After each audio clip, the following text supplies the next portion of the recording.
carpinteiro, ele é a porta. Para o médico dos médicos. Para o educador, ele é o grande mestre. Para o engenheiro, o caminho novo e vivo. Para o geólogo, ele é a rocha eterna. Para o escritor, a palavra viva. Para o fazendeiro, ele é o semeador, o senhor da colheita. Para o floricultor, a rosa de Saron, o lírio dos vales.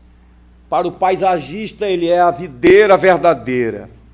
Para o juiz, o justo juiz de toda a humanidade. Para o jornalista, ele é boas novas de grande alegria.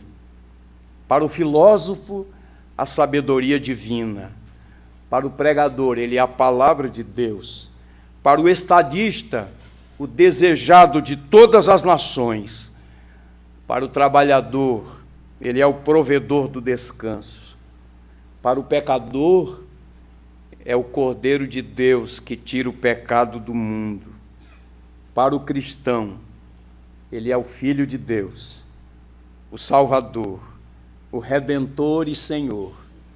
Para o discípulo, ele é o comandante em chefe, que nos dá suas ordens com clareza incondicional, inconfundível. Cristo é incomparável. Nós estamos aqui para bendizer a Deus pela vinda de Cristo incomparável. Nós estamos aqui para cultuar a Deus. Obviamente que Cristo não nasceu em dezembro.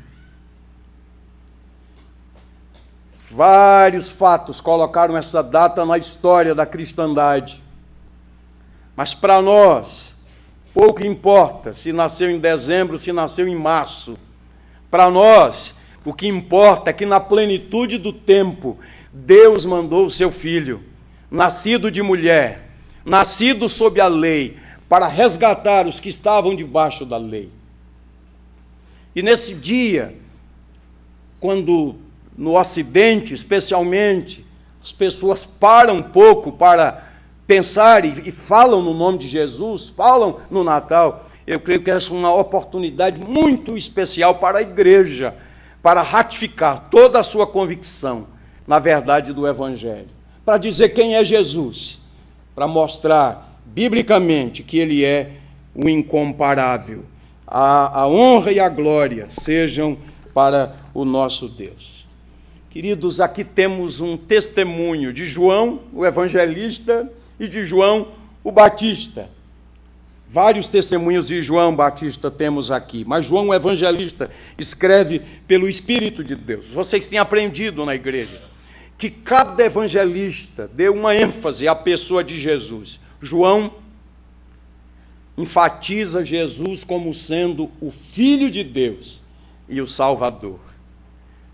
O texto-chave do Evangelho de João encontra-se no capítulo 20, versos 30 e 31. Na verdade, fez Jesus muitos outros sinais que não foram registrados aqui, mas estes foram registrados para que creiais que Jesus é o Cristo, o Filho de Deus, e para que, crendo, tenhais vida em seu nome. Eu queria, então, de forma muito objetiva, dividir a mensagem em 3 partes. São 3 afirmações sobre a pessoa de Jesus. Depois fazer uma breve conclusão e uma mais breve ainda aplicação. Então, quero chamar sua atenção para essas verdades. Serei bem objetivo nos pontos. Primeiro ponto que eu quero destacar aqui, e que fica muito evidente nos 2 primeiros versículos, é a respeito da divindade de Jesus. Percebam, queridos, que João faz, nesses 2 versículos, olha aí na sua Bíblia, 3 afirmações extraordinárias a respeito de Jesus. No princípio era o Verbo. Lembram-se de um outro livro da Bíblia que começa assim, no princípio? Exatamente o livro do Gênesis, né? No princípio criou Deus os céus e a terra. A ideia é a mesma em Gênesis 1:1 e em João 1:1. essa afirmação, no princípio era o Verbo, fala da eternidade do Verbo. Os teólogos gostam de usar uma expressão, a pré-existência de Cristo. Quando todas as coisas foram criadas, ele já existia. No princípio era o Verbo. Antes da existência de todas as coisas, ele já existia. Ele existia no princípio de todas as coisas. O Verbo não é uma das obras da criação de Deus. Na verdade, ele estava presente antes da criação. Ele é o eterno. Então, queridos, Jesus não é qualquer um. Ele não é mais um personagem, mas ele é Deus. Por isso ele deve ser adorado.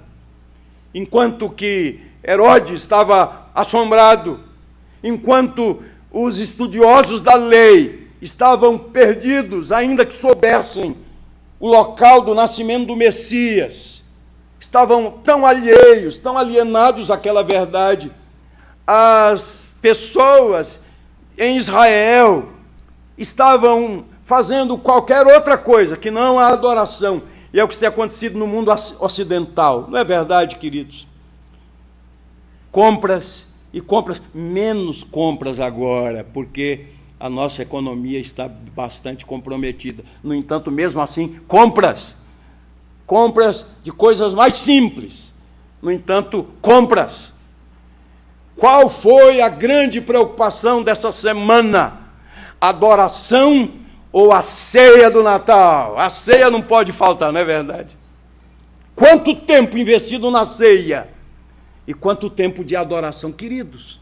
A gente censura o povo de Israel, porque cada um estava lá em suas atividades, alheios. O Messias era nascido e eles alheios. Na verdade, queridos, mesmo nós que estamos na igreja, às vezes nos percebemos com um coração tão distante da adoração, quando na verdade a adoração é prioridade. Porque ele é Deus. É isso que João está dizendo aqui. O Verbo não é uma parte do mundo que começou a existir no tempo. Ele é Deus. Você quer conhecer a Deus, então olhe para Jesus, porque ele é Deus. Segunda afirmação dele, o Verbo estava com Deus. Quando eu estava estudando esse texto tão conhecido, mas o meu coração muito se alegrou com essa verdade bíblica da Trindade Santa. 3 pessoas e um só Deus. E uma das verdades que se destacam quando a gente estuda e lê sobre a Trindade é a comunhão entre as pessoas da Trindade. Elas não têm ciúmes umas das outras, as pessoas da Trindade. As pessoas da Trindade têm comunhão. E essa expressão, e o Verbo estava com Deus, fala da comunhão entre o Deus Filho e o Deus Pai. Sempre existiu comunhão entre o Verbo e Deus. Por isso, somente Jesus é capaz de dizer plenamente quem é Deus. Nas nossas relações humanas, quando nós queremos conhecer uma pessoa, geralmente nós recorremos a alguém que conhece essa pessoa. E por que ela conhece? Porque convive. Sabe de particularidades, de gostos, de costumes. Então, a pessoa que conhece, que tem intimidade, sabe nos falar precisamente a respeito da pessoa. Portanto, melhor dizendo, Jesus é a pessoa mais indicada para falar a respeito do Pai, por causa da sua comunhão. Jesus é a única pessoa que nos pode revelar como é Deus e o que ele sente por nós, por causa da comunhão. A terceira afirmação dentro dessa verdade da divindade de Jesus é que o Verbo era Deus. Olha que coisa linda. Jesus tem o mesmo caráter. Jesus tem a mesma essência. Jesus tem a mesma qualidade que Deus tem. Por isso, por uma ação sobrenatural do Espírito de Deus, os magos foram a Belém guiados pela estrela. Onde está o recém-nascido rei dos judeus? Porque vimos a sua estrela e viemos para adorá-lo. Foi revelado a eles esse aspecto da divindade de Jesus. É interessante, queridos, que João não escreveu que Jesus é idêntico a Deus. Não foi isso que ele disse. O que ele está escrevendo aqui é que Jesus é tão perfeitamente o mesmo que Deus é. O que Deus tem em mente, o que Deus tem em seu coração, o que Deus tem em seu ser, estão na mente, no coração e no ser de Jesus. Jesus é perfeito, como Deus é perfeito. Um dia um de seus discípulos se aproximou e disse a Jesus: mostra-nos o Pai, isso nos basta. E Jesus disse: Filipe, há tanto tempo estou convosco, como é que me pedes, mostra-nos o Pai? Eu e o Pai somos um. Jesus é Deus. Nós estamos aqui para celebrar o nascimento do Senhor Jesus, que nunca deixou de ser Deus, sendo Deus de Deus, existindo desde toda a eternidade. O Deus, o Rei da Glória, tomou a forma humana, foi encarnado, tornou-se semelhante a nós, exceto no pecado. A mensagem do Evangelho é tão linda, a mensagem do Evangelho não pode ser banalizada, não pode ser desprezada, por causa do seu conteúdo. Segunda verdade que eu queria destacar é que Jesus é o Criador de todas as coisas. Olha que linda a afirmação dele. Todas as coisas foram feitas por intermédio dele, e sem ele, nada do que foi feito se fez. Ele não apenas existia antes da criação de todas as coisas, mas ele foi o agente da criação. Ele criou todas as coisas. Sem ele, nada do que foi feito se fez. Permitam-me citar 3 textos aqui, que são conhecidos da igreja. Colossenses 1,16, Paulo escreveu assim: porque nele, em Jesus, foram criadas todas as coisas que há nos céus e na terra, visíveis e invisíveis, sejam tronos, sejam dominações, sejam principados, sejam potestades. Tudo foi criado por ele e para ele. 1 aos Coríntios 8,6, Paulo escreveu também: para nós há um só Deus, o Pai, de quem é tudo e para quem nós vivemos, e um só Senhor, Jesus Cristo, pelo qual são todas as coisas, e nós por ele. E um outro texto lindíssimo na carta aos Hebreus, que os irmãos conhecem muito bem, Hebreus capítulo 1, versos 1 e 2.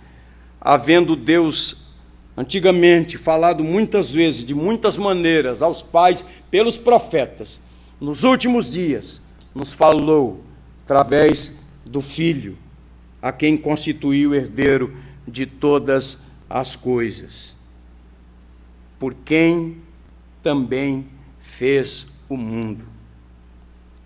Há 2 afirmações aqui que são bastante tocantes quando pensamos nele enquanto Criador. Primeira, é que ele criou todas as coisas do nada. Do nada, não havia absolutamente nada. É assim que nós cremos. Ele é eterno, mas ele criou tudo do nada. E a segunda afirmação preciosa é que ele não abandonou a sua criação. Ele governa, ele reina, ele dirige. Ele não ficou à margem, ele não ficou à parte, ele não abandonou a sua criação. O salmista escreveu: do Senhor é a terra, a sua plenitude, o mundo e os que nele habitam. Esse mundo é de Deus. Então, queridos, sendo assim, não há nada que esteja fora do seu controle. E essa é uma verdade que precisamos guardar no coração nos dias mais difíceis, nos dias em que ocorrem tragédias e perdas e lutas e lágrimas.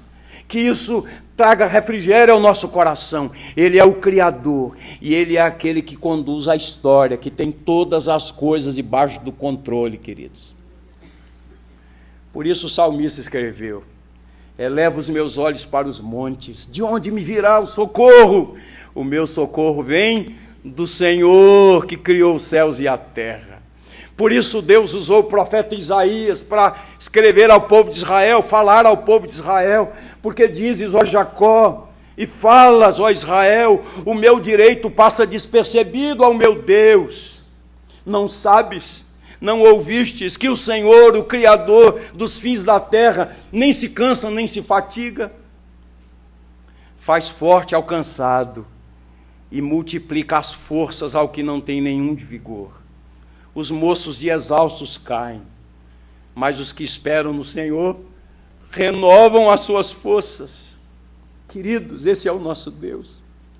E é isso que João está dizendo, fazendo essa apresentação. Jesus é Deus. No princípio era o Verbo estava com Deus, o Verbo era Deus. Ele é o Criador de todas as coisas. Há uma terceira afirmação tão extraordinária nos versículos 4 e 5. Ele não apenas é Deus, ele não apenas é o Criador de todas as coisas e o mantenedor das coisas, o Deus da providência. Ele é também a vida e luz. Ele é vida e luz. Se você estudar cuidadosamente o Evangelho de João, perceberá que vida é um tema muito especial nesse Evangelho.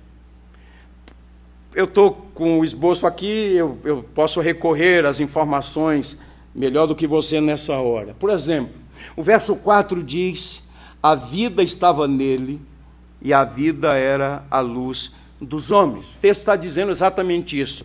A vida nele está, a vida estava nele. Lá no final, como eu disse no início, os versículos chaves desse Evangelho de João, capítulo 20, 30 e 31, na parte final do verso 31, para que creiais que Jesus é o Cristo, Filho de Deus, e para que crendo tenhais vida em seu nome. Jesus é vida e ele é luz. Você olha depois João capítulo 5, verso 40, o lamento do Senhor Jesus, porque os homens não se aproximavam dele para ter vida, e Jesus lamentava isso. No capítulo 10, verso 10, um capítulo tão lindo sobre Jesus, o pastor, afirma que veio para que os homens tenham vida. No mesmo capítulo 10, verso 28, ele anuncia que dá vida aos homens para que nunca pereçam, porque aí está um dos fundamentos da doutrina da perseverança dos santos: ninguém os arrebatará das minhas mãos. Olha que palavra maravilhosa. Ele dá vida. Conhecemos todos João 14, 6, eu sou o caminho, a verdade e a vida. Para vocês terem uma ideia, a palavra vida aparece nesse evangelho 35 vezes, e viver ou ter vida outras 15 vezes.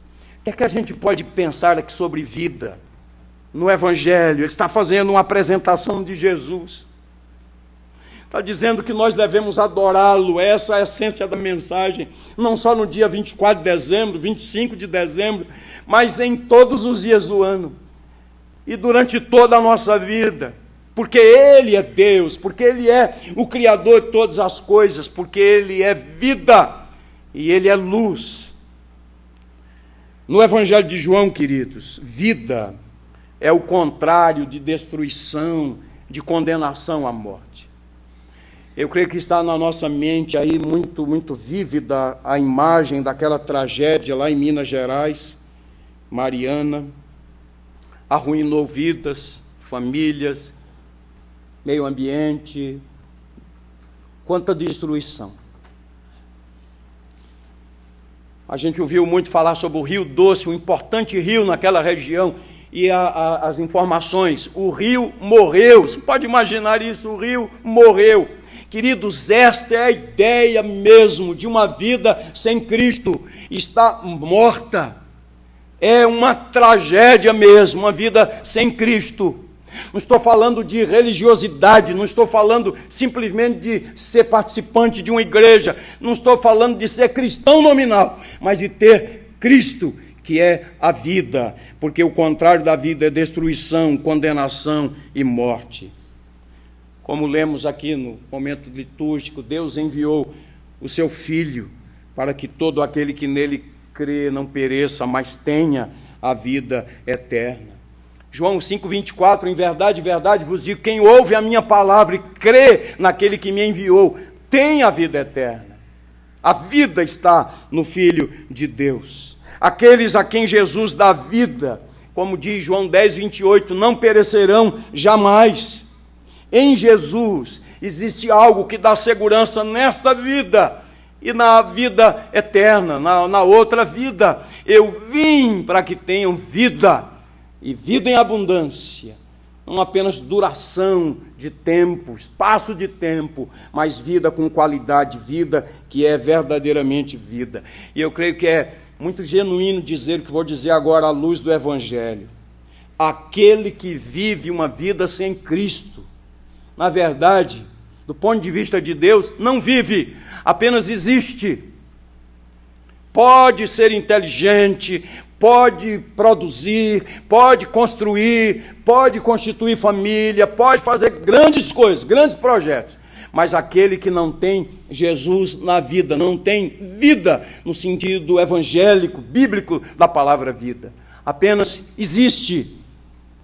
E é uma existência que caminha para uma destruição eterna. Estava lendo algo tão encantador a respeito dessa afirmação que Jesus havia. O autor dizia assim: o Evangelho tem uma mensagem, como se o Deus Pai dissesse assim: eu criei os homens para que tivessem vida autêntica, mediante seu pecado, deixaram de viver e só existem.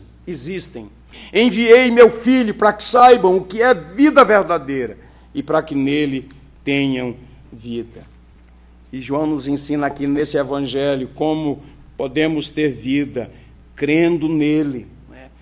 O verbo crer é tão importante no Evangelho de João, aparece cerca de 70 vezes. É importante crer. Crer não é simplesmente um assentimento mental, alguém que simplesmente concorda, mas crer, de fato, passa por aí. Eu creio em tudo que a Bíblia diz a respeito de Jesus, que ele é mesmo verdadeiramente Deus, verdadeiramente homem. Eu estou convencido de que ele é real e verdadeiramente o Filho de Deus. Mas crer significa também obedecer a sua palavra. Aquele que tem os meus mandamentos e os guarda, esse é o que me ama. É assim que diz o Evangelho. Significa também rendição, entrega. Eu não me pertenço mais, eu sou do Senhor e eu me devoto a Ele, eu entrego a minha vida a Ele. Não quero viver mais para mim mesmo, mas para aquele que por mim morreu e ressuscitou. Essa é a instrução do Evangelho. Ele é vida e Ele é luz. Essa é uma outra palavra importante no Evangelho de João. Aparece cerca de 21 vezes. Jesus é a luz dos homens. Há duas ocasiões nas quais ele se denominou a si mesmo como a luz do mundo, que a gente conhece muito bem. Está lá no capítulo 8 de João. Esses dois textos que vou citar agora são conhecidos de todos. João 8,12. Eu sou a luz do mundo. Quem me segue não andará em trevas, pelo contrário, terá a luz da vida. E no capítulo 9, após haver curado um cego de nascença, verso 5 do capítulo 9 diz: enquanto estou no mundo, eu sou a luz do mundo. Jesus é a luz dos homens. A luz de Jesus faz desaparecer o caos. Queridos, isso é a verdade do Evangelho.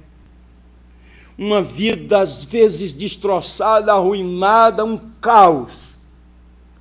Quando iluminada pelo Senhor Jesus, pode experimentar uma grande transformação.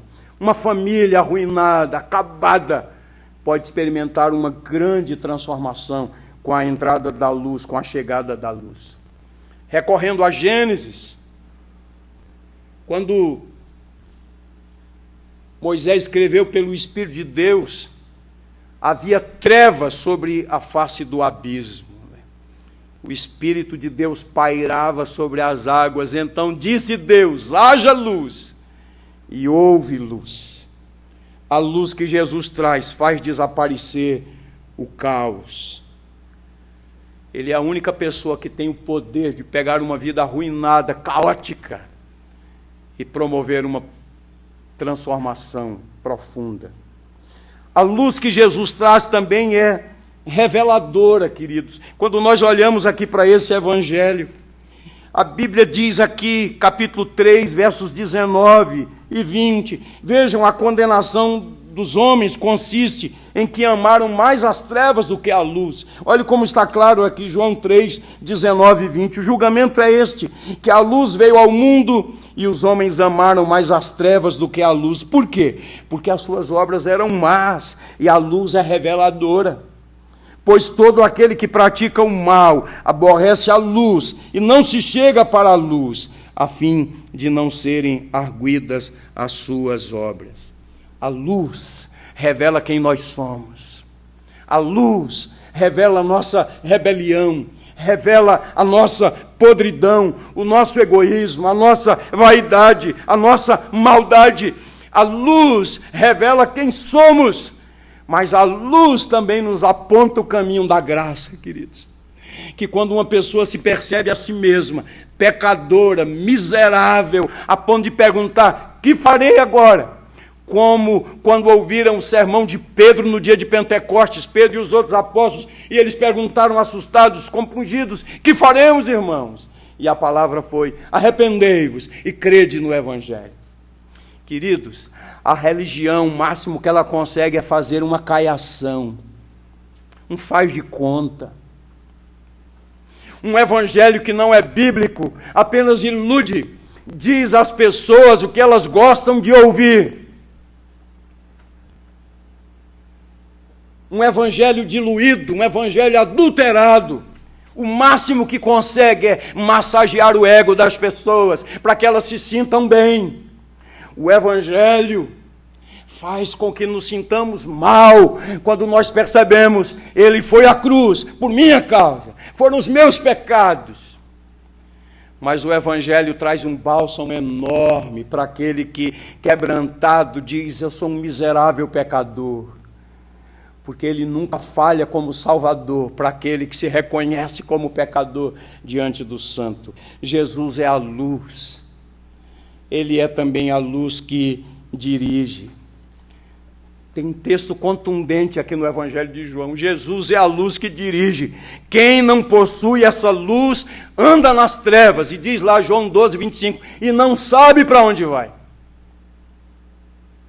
Não sabe para onde vai.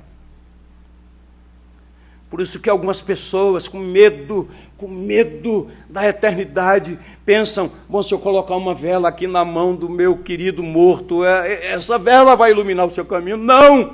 A luz é Jesus.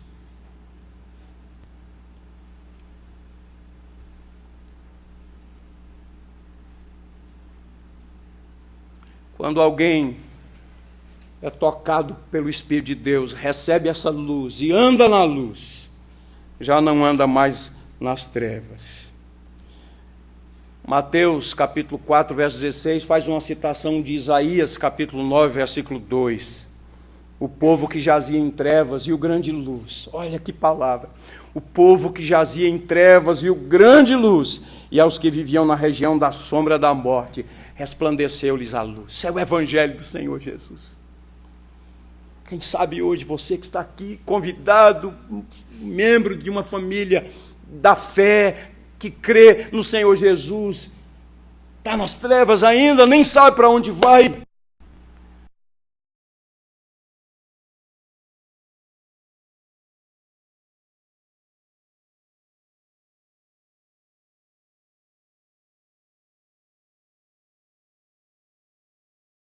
Luz assim nas trevas. Por mais que as trevas se esforcem, elas não podem extinguir a luz.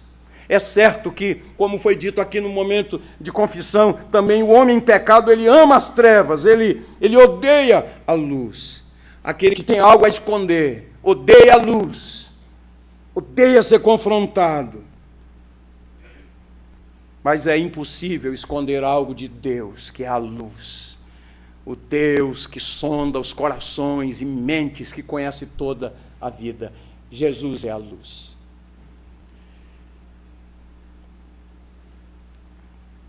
Na Bíblia também a palavra trevas, às vezes significa ignorância. Quem anda nas trevas não sabe para onde vai. Essa é a palavra que queremos trazer aqui nesse culto de celebração do Natal do Senhor Jesus. Uma breve conclusão. Quando estava estudando o texto, estava pensando aqui nas reações das pessoas. Quando elas ouviram isso. Como elas reagiram.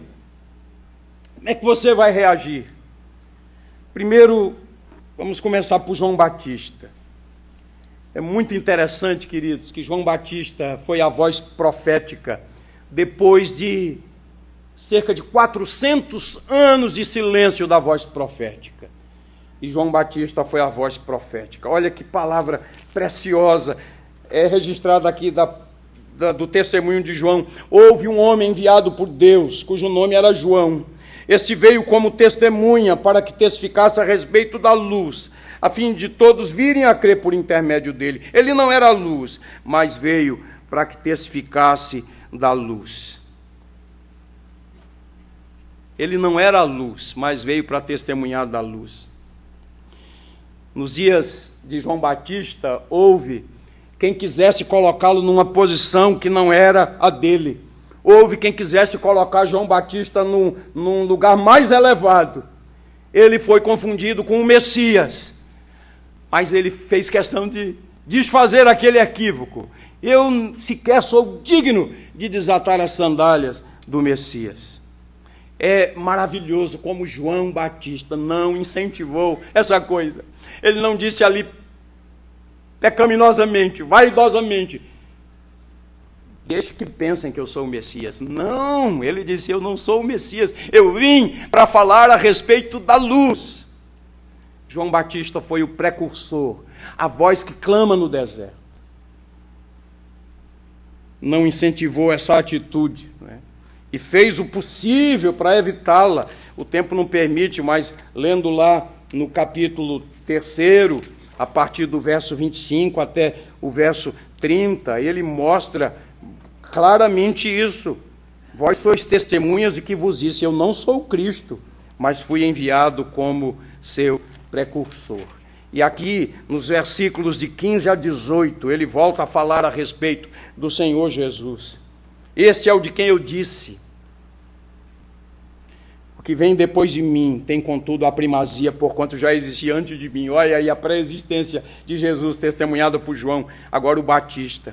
Porque todos nós temos recebido da sua plenitude, graça sobre graça, porque a lei foi dada por intermédio de Moisés, a graça e a verdade vieram por intermédio de Jesus Cristo. Ninguém jamais viu a Deus, o Deus unigênito, que está no seio do Pai, é quem o revelou. Essa foi a reação de João Batista. Eu vim para testemunhar a respeito da luz. E aqueles que creem, eles têm essa vocação, falarem a respeito da luz, da vida do Senhor Jesus Cristo. É esse testemunho, esse é o ministério da igreja. Mas, em segundo lugar, nessa conclusão, vamos pensar aqui como reagiram os judeus e as pessoas em geral, inclusive os religiosos. Versos 10 e 11. Quando eu leio esse texto, eu fico impressionado com isso. Olha que palavra. O verbo estava no mundo. O mundo foi feito por intermédio dele. Mas o mundo não o conheceu. Que coisa! Veio para o que era seu e os seus não o rejeitaram. Não receberam, rejeitaram. Aconteceu a Jesus faz muito tempo e continua acontecendo em nossos dias, queridos. Nós estamos terminando o ano de 2015 e milhões de pessoas o ignoram, não o conhecem, mesmo nos países chamados cristãos, e eu digo mesmo nas famílias cristãs e mesmo em famílias evangélicas, não reconhecem. falam nele, pensam nele, de vez em quando participam de um culto, mas não o conhecem. O coração que rejeita, é como disse Isaías, 700 anos antes da sua vinda, aquela palavra tão tocante: quem creu em nossa pregação? E a experiência que a igreja tem quando vai para os avanços missionários.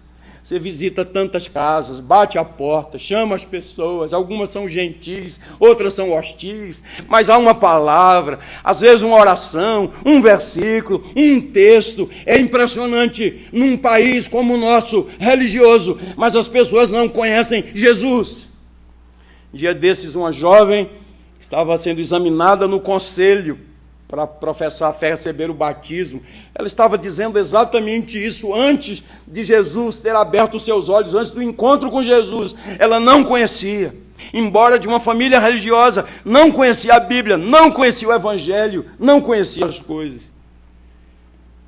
Veio para o que era seu, os seus não o receberam. O Criador, o dono de todas as coisas, estava presente. As pessoas o ignoraram. E ainda continua acontecendo exatamente assim, exatamente assim. Outras coisas ocupam o lugar de Jesus no nosso coração. Agora há uma reação maravilhosa daqueles que pela graça creem. Se veio para o que era seu, os seus não o receberam, versos 12 e 13 diz: mas a todos quantos o receberam, deu-lhes o poder, o direito de serem feitos filhos de Deus, a saber, aos que creem no seu nome. Louvado seja o nome do Senhor, por essa graça, essa dádiva.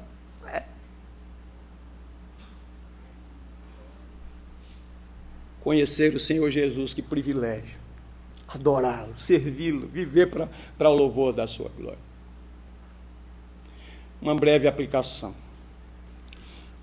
Vejam a riqueza desse versículo 14. Vamos ler juntos? E o Verbo se fez carne e habitou entre nós, cheio de graça e de verdade, e vimos a sua glória, glória como do unigênito do Pai. Nós temos 3 palavras aqui que merecem ser destacadas: graça, verdade e glória.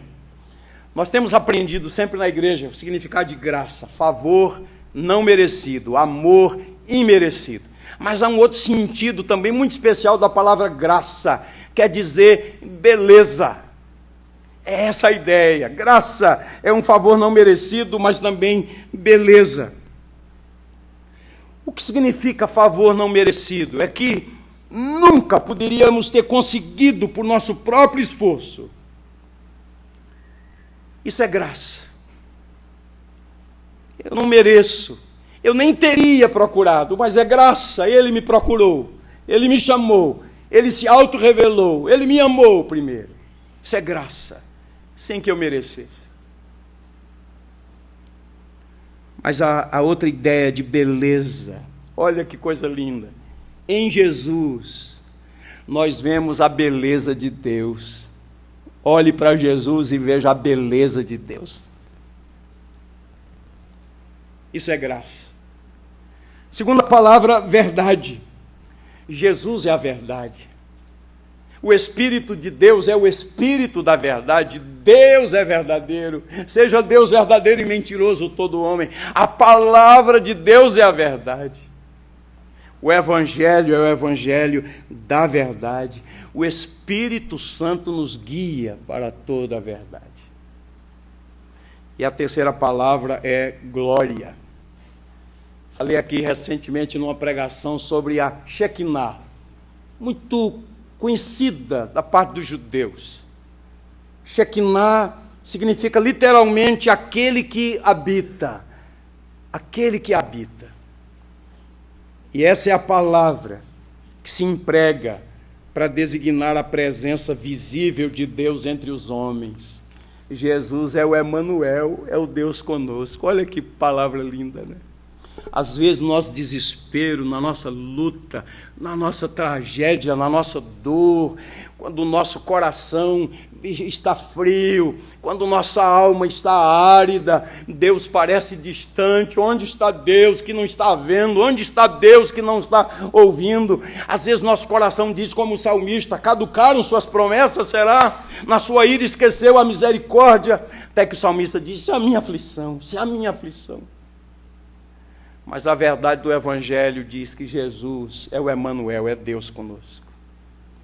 É Deus conosco. Louvado seja o nome do Senhor Jesus. Um culto de ação de graças pelo Natal, pelo nascimento do Senhor Jesus Cristo, pelo cumprimento das profecias, pelo cumprimento da palavra do Pai. Queridos, uma celebração especial. A gente tem que aproveitar esse dia para falar do Evangelho. Mas todos os dias, como já foi dito aqui, todos os dias, devemos nos lembrar do nosso amado. Devemos ter essas verdades pulsando no nosso coração. Uma vida sem Cristo é só uma existência. Uma triste e destrutiva existência. E eu só posso terminar com uma pergunta que está lá na carta aos Hebreus, capítulo 2, versículo 3. Como escaparemos nós se negligenciarmos tão grande salvação? Mas como Deus é tão misericordioso e está perto daquele que tem um coração quebrantado, que hoje seja o dia do seu quebrantamento, do seu arrependimento. Você que ainda não entregou sua vida a Jesus, diga: tem misericórdia de mim, filho de Davi.